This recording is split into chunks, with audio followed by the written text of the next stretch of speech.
সকল প্রশংসা মহান আল্লাহ তাআলার। আজকে আমার লাইভটি যারা দেখছেন, এই জায়গায় দাঁড়িয়ে এর আগেও আমি অসংখ্যবার লাইভ করেছি, আমি ভিডিও করেছি।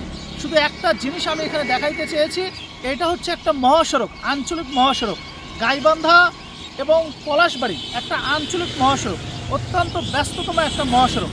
এই মহাসড়কের পাশে আপনারা দেখছেন, যদি আমি বলি পৌরসভা থেকে মাত্র 500 মিটার দূরে হচ্ছে এই জায়গাটার অবস্থান।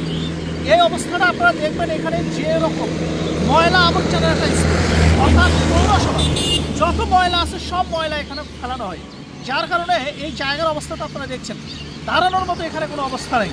অথচ এই রোডটা প্রতিনিয়ত এখানে হাজার হাজার মানুষ, প্রতিনিয়ত এখানে হাজার হাজার গাড়ি চলাচল করে এই রাস্তাটা, এই রোডটা ব্যবহার করে যদি আমি বলি জেলা প্রশাসক এই রাস্তা ব্যবহার করে, এখানে আমাদের এসপি, সহজ সড়ক ও জনপথ বিভাগ এবং স্থানীয় যারা নেতা রয়েছেন সবাই কিন্তু এই রাস্তাটা ব্যবহার করে। অথচ এইটা দেখার মতো কেউ নেই।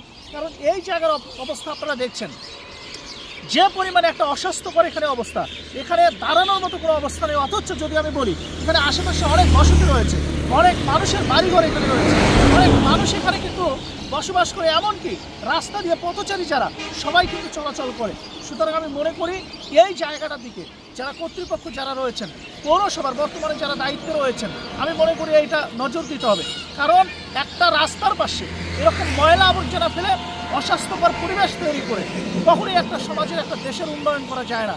আমি মনে করি এই জায়গা থেকে একটু হলেও এখানে নজর দিতে হবে। স্থানীয় যারা প্রশাসন রয়েছেন, স্থানীয় যারা প্রশাসক রয়েছেন, স্থানীয় যারা প্রতিনিধি রয়েছেন, এবং পাশাপাশি যদি আমি বলি শুনেন, এই এলাকার অসংখ্য নেতা রয়েছে, অথচ যদি বলি মানুষের পক্ষে কথা বলার মতো নেতার যথেষ্ট অভাব।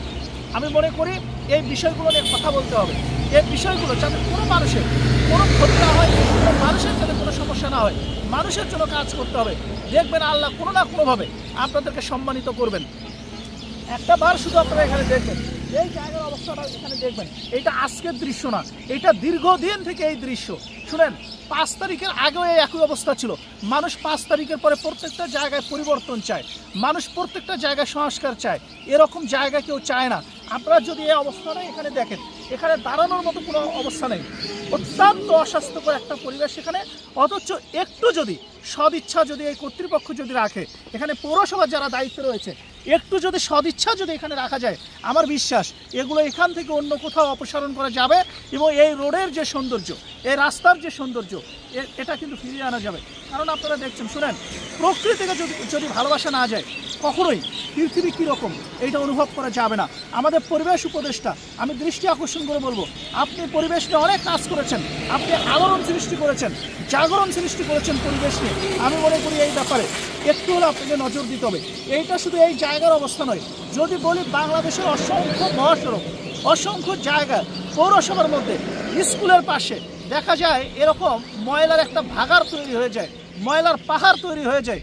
একটু সদিচ্ছার কারণে, কর্তৃপক্ষের একটু ইচ্ছার কারণে, অবহেলার কারণে দেখা যায় এই অবস্থাগুলো হয়ে যায়। আমি মনে করি এই জায়গায় একটু নজর দিতে হবে। ভালো থাকবেন, সুস্থ থাকবেন, আল্লাহ হাফেজ।